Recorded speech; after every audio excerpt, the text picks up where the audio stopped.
Hello friends, welcome back to another doubt की video of this YouTube channel. ये question हमारा chapter trigonometric function से। तो question से क्या बोला गया है? Number of solution of the equation tan 3x minus tan 2x minus tan 3x into tan 2x 1 in 0 to 2 pi is. यहाँ पर चार ऑप्शन दे रखे हैं और हमें बस सिंपल सी बात है, हमें ये जो इक्वेशन है इसका सोल्यूशन देखनी है कि इस रेंज में बस है कि नहीं बस। तो चलिए फ्रेंड्स, ये क्वेश्चन को सॉल्व करते हैं। क्वेश्चन को सॉल्व करने से पहले, वीडियो में आगे बढ़ने से पहले, अगर आप चैनल पर नए हैं तो जल्दी से चैनल को सब्सक्राइब कर देना और वीडियो को लाइक भी ठोक देना। So let's see how to solve this question now. तो फ्रेंड्स, जो क्वेश्चन में इन्फॉर्मेशन दे के पहले इसको हम लिख लेते हैं, उसके बाद जो हमसे पूछा गया उसको लिखते हैं और फिर सीधे क्वेश्चन को सॉल्व करते हैं। बस दे क्या रखा है भैया? 2 पाई। ये रेंज यहाँ पास दे रखी है, आपको यहाँ पर दे रखा है x बिलोंग कर रहा है, लेकिन मैं यहाँ पे लिखा है। तो आप ध्यान रखना, जब भी आपको ऐसी रेंज दे सिंपल, तो आप वहाँ पे 3x 2x की रेंज नहीं मानोगे, आप सिंपल x की रेंज मानोगे कि x की रेंज रखिए, फिर इसके आप 3x 2x की रेंज निकालोगे, ठीक है, उसके अकॉर्डिंग। तो फ्रेंड्स, यहाँ पर आपको एक चीज दिख रही होगी कि भैया tan है, यहाँ पर tan का फॉर्मूला ही हम थोड़ा बहुत हमें दिमाग में आ रहा है। तो सबसे पहले मैं यही करता हूँ भैया, tan of a plus b. हमें क्या बताया भैया?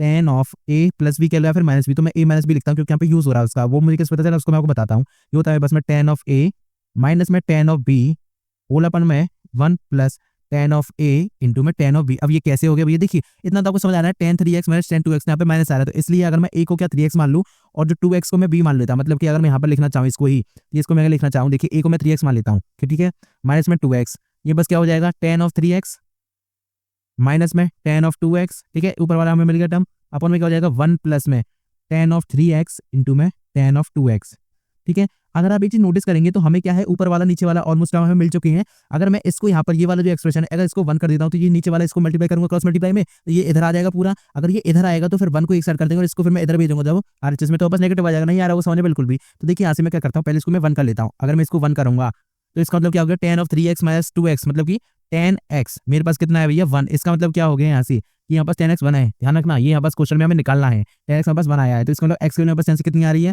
अगर मैं x की पर्टिकुलर वैल्यू की बात करूँ तो π/4 आ रही है, लेकिन 0 से 2 पाई हमें जाना है, तो इसका मतलब क्या करना पड़ेगा, इसमें हमें n पाई को ऐड करना पड़ेगा, ठीक है। तो x की वैल्यू तो बस ये आ रही है जनरलाइज भी में, इतना समझ आ गया। 45 होता है ना, tan 45 1, तो मैंने वो देख लिया π/4 प्लस में मुझे देखना था भैया 0 से 2 पाई। तो भैया दो जगह पर tan की वैल्यू क्या होती है, एक तो फर्स्ट क्वाड्रेंट में और एक थर्ड क्वाड्रेंट में। तो थर्ड क्वाड्रेंट के लिए हमें n पाई ऐड करना होगा, बस इसी को मैं यहाँ से पहले बना लेता हूँ, फिर इसके बाद आगे हम इसको सॉल्व करेंगे। तो ये 1 हो जाएगा, तो ये हो जाएगा 1 प्लस में tan ऑफ 3x इंटू में tan of 2x is equal to क्या हो गया, tan 3x minus tan of 2x। तो अगर आप ऐसे देखेंगे तो आपको दिखाई दे रही होगी इक्वेशन दी हुई 1 is equal to tan 3x minus में tan 2x और माइनस में tan ऑफ 3x इंटू में tan 2x, ठीक है। आप इसको मैंने क्या कर लिया, 1 को इधर लिख लिया, आप ऐसे कर सकते हैं, ठीक है। तो यहाँ बस ये इक्वेशन आ गई। तो इसका मतलब क्या है कि ये इक्वेशन कब बन रही है, जहाँ पर है tan x की वैल्यू 1 है, इसका मतलब कि x की जो वैल्यू π/4 प्लस में n पाई है। तो यहाँ से हम क्या कंक्लूजन निकाला, तो x की वैल्यू आई है मेरे पास में, वी हैव x की वैल्यू π/4 प्लस में n पाई। अब देखिए यहाँ पर आपको एक बात ध्यान रखने में, क्वाड्रेंट बना देता हूँ, इधर देखिए, क्वाड्रेंट बना लेते हैं, ये फर्स्ट क्वाड्रेंट, ये सेकंड, ये थर्ड और ये फोर्थ। तो आपको पता होना चाहिए फर्स्ट क्वाड्रेंट में ऑल सारी ट्रिग्नोमेट्रिक फंक्शंस पॉजिटिव होती हैं, सेकंड में सिर्फ साइन होता है और उसका अपोजिट क्या है 1/sin मतलब कोसेक, और इधर मेरे पास होता है थर्ड क्वाड्रेंट में tan और cot, ठीक है। इधर मेरे पास फोर्थ क्वाड्रेंट में होता है cos और sec, साइन और कोसेक। तो आप इसको याद कैसे करेंगे, आप सिंपल याद रख लीजिए sin tan cos याद रख लीजिए। तो दिन में बोलिए sin tan cos, आप याद कर लेंगे। आप फर्स्ट को छोड़ के सीधे इसे sin tan cos, जब भी आपको कभी भी एरर आए ना, मतलब कि आपको साइन में दिक्कत हो, पहले क्वाड्रेंट बनाइए फटाफट से, यहाँ बस x और ये y है, और इधर लिखिए साइन फिर tan और फिर cos और इधर ऑल लिख दीजिए, फिर आपको समझ आ जाएगा भैया कि यहाँ पर साइन पॉजिटिव होगा और फर्स्ट क्वाड्रेंट में सभी पॉजिटिव होंगे।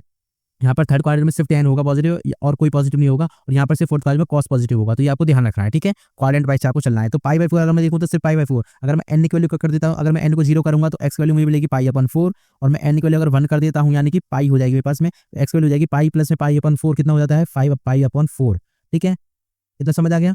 तो देखिए, अगर मैंने आपको बताया था ना, देखिए एक तो इधर मेरे पास आएगा और सिमिलरली इसके अपोजिट यहाँ आएगा, तो मेरे पास कितना हो गया, ये तो मेरे पास π/4 है, और इसमें अगर मैं पाई ऐड कर देता हूँ ये, तो ये मेरे पास कितना हो गया भैया, अब यहाँ से लेकर यहाँ तक पूरा पाई प्लस π/4 दैट इज 5 π/4। ये हम बात कर रहे हैं x की। अब मैं अगर यहीं पे 2x की बात करूँ तो 2x मेरे पास कितना हो जाएगा π/2 हो जाएगा इधर, तो इधर मेरे पास कितना हो जाएगा 2x हो जाएगा 5 π/2, ठीक है। तो फ्रेंड्स, अगर आप यहाँ पे देखेंगे, देखिए 2x मेरे पास कितना ये आ रहा है, और अगर मैं यहाँ से tan 2x निकालूँ, tan 2x दो की मेरे पास क्या आएगा, नॉट डिफाइंड, डिफाइन ही नहीं है ना, क्योंकि आपको पता है कि जो इनकी जो वैल्यू है वो π/2 पे डिफाइन ही नहीं है। सिमिलरली अगर मैं यहाँ पर बात करूँ tan ऑफ 2x, यहाँ पर अगर मैं निकालूंगा तो यहाँ पर भी नॉट डिफाइन जाएगी, क्योंकि क्या है भैया 5 π/2 है ना, तो π/2 का तो मल्टीपल है, तो π/2 का अगर मल्टीपल है तब भी डिफाइन नहीं होती है। तो इसका मतलब जो tan है ना, वहाँ पर डिफाइन नहीं हो रहा 2x वाला tan 2x। तो इसका मतलब जो पूरी इक्वेशन है इसमें tan 2x यहाँ पर भी है, यहाँ पर भी है, तो ये पूरी इक्वेशन ही एक अनडिफाइंड इक्वेशन होगी। तो इसका मतलब इसका कोई सोल्यूशन ही नहीं होगा।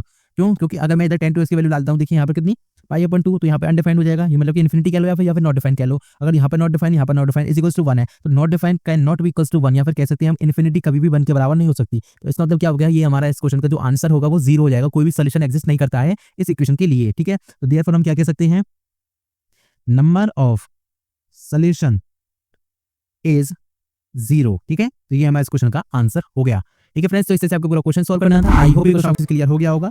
अगर आपको इस सॉल्यूशन में कोई भी डाउट है तो आप एक बार इस वीडियो को दोबारा से देख लेना, और अगर आप इसको सॉल्यूशन को डाउनलोड करना चाहते हो तो उसकी लिंक आपको डिस्क्रिप्शन में मिल जाएगी, वहां पर जाकर इसको डाउनलोड कर सकते हैं। Thank you so much for watching this video. मिलता हूं अगली वीडियो में क्वेश्चन के साथ। Till then bye Tata.